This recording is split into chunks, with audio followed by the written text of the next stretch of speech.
Welcome to Daily English Room. Today's topic is hobbies. What's your favorite way to unwind after a busy day?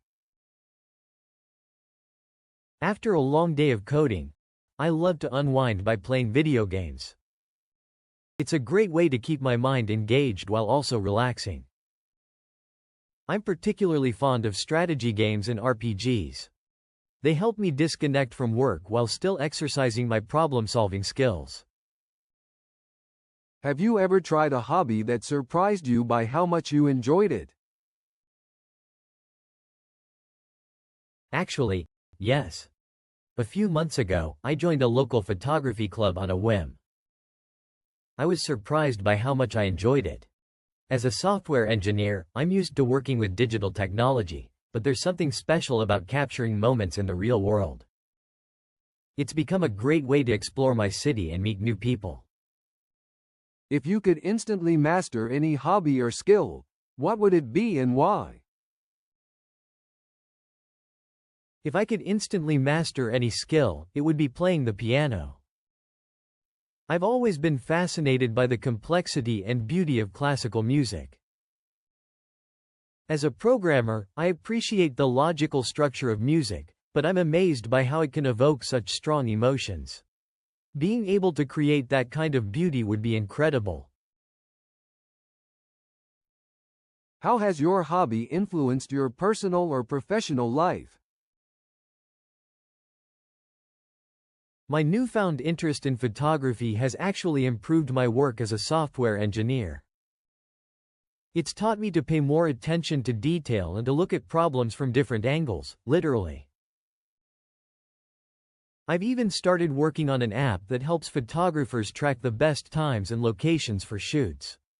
It's a great way to combine my profession with my hobby. If you could start a hobby-based club in your community, what would it be and why?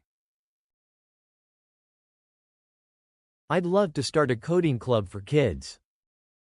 As a software engineer, I see how important digital literacy is becoming. A club where children could learn programming basics through fun projects would be fantastic.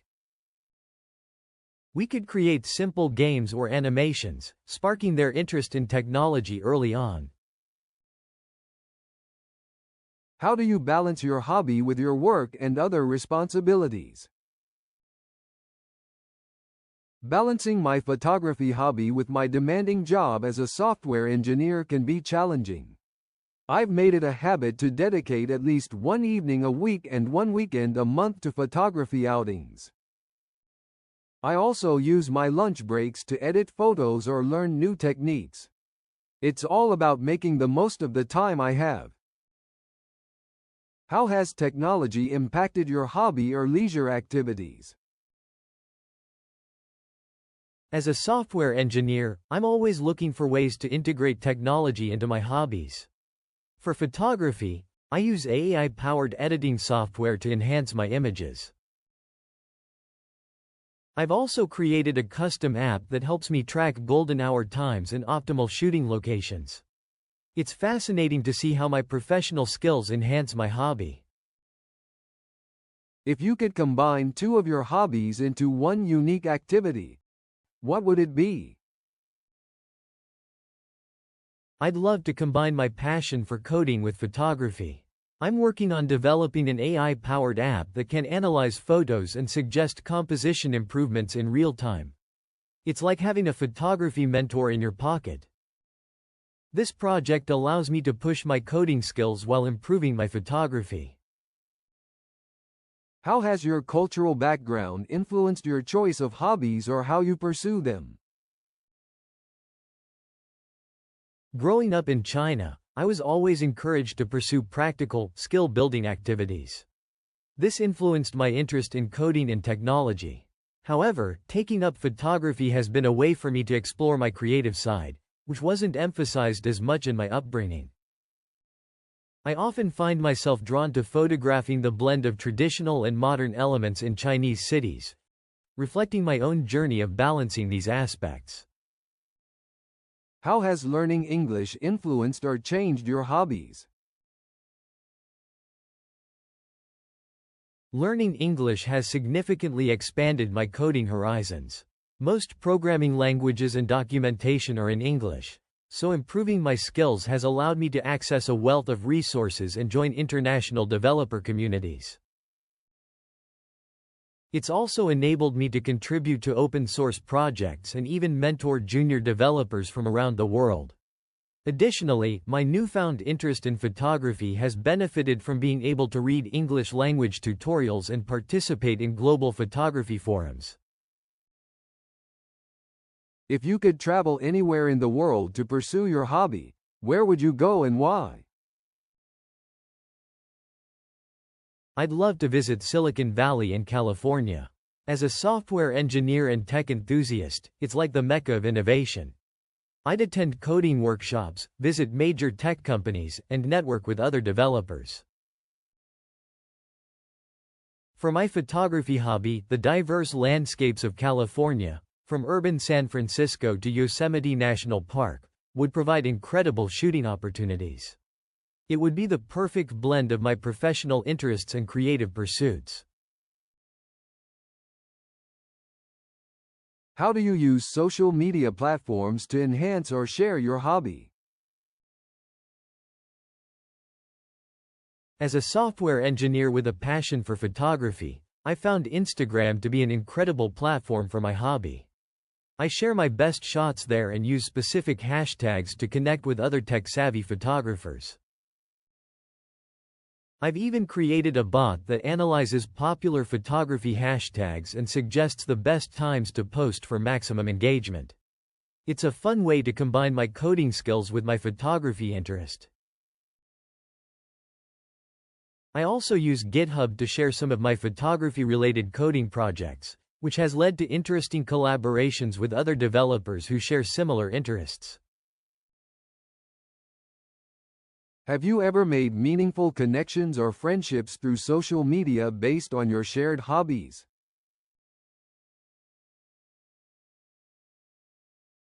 Absolutely. Through GitHub, I connected with a developer in Canada who shares my passion for combining programming with photography. We collaborated on an open-source project to create an AI-powered image enhancement tool. This partnership not only improved my coding skills but also led to a great friendship. We video chat regularly, discussing everything from the latest tech trends to our favorite photography spots. It's amazing how a shared interest in code brought us together across continents. Did you have a hobby as a child? As a child growing up in China, my main hobby was building with Lego. I was fascinated by how I could create complex structures from simple blocks. Looking back, I can see how this hobby laid the foundation for my interest in software engineering. I loved the logical thinking required to follow the instructions, but I also enjoyed coming up with my own designs. My parents encouraged this hobby, seeing it as both fun and educational. I remember spending hours creating elaborate cityscapes and spaceships, imagining the stories behind each creation. It was more than just play, it was my first experience with problem solving and design thinking. What hobbies are popular in your country? In China, several hobbies have gained popularity in recent years. Traditional activities like calligraphy and Tai Chi remain popular, especially among older generations. They're seen as ways to connect with our cultural heritage and promote mindfulness. Among younger people, esports and mobile gaming have exploded in popularity. We have professional leagues for games like League of Legends that attract millions of viewers. Photography has also become incredibly popular, partly due to social media and the rise of smartphone cameras. You'll often see people setting up elaborate photo shoots in scenic locations. Another hobby that's gained traction is fitness, particularly running and cycling. Major cities now host large marathons, and you'll see groups of cyclists out early on weekends. Oh, and let's not forget karaoke. It's more than just singing, it's a social event that's deeply ingrained in our culture. Why do you think people have hobbies? I believe people have hobbies to find balance and fulfillment outside of work. Hobbies allow us to express creativity, challenge ourselves, and learn new skills without the pressure of professional expectations. They're a form of self-expression and personal growth. Minded individuals. In our increasingly digital world, hobbies, especially physical ones, help us disconnect and find joy in tangible accomplishments. They also provide a sense of community, connecting us with like-minded individuals. That's all for today's daily English room conversation practice. Thank you for joining us. If you enjoyed this video, like, leave a comment, and hit the subscribe button. See you next time.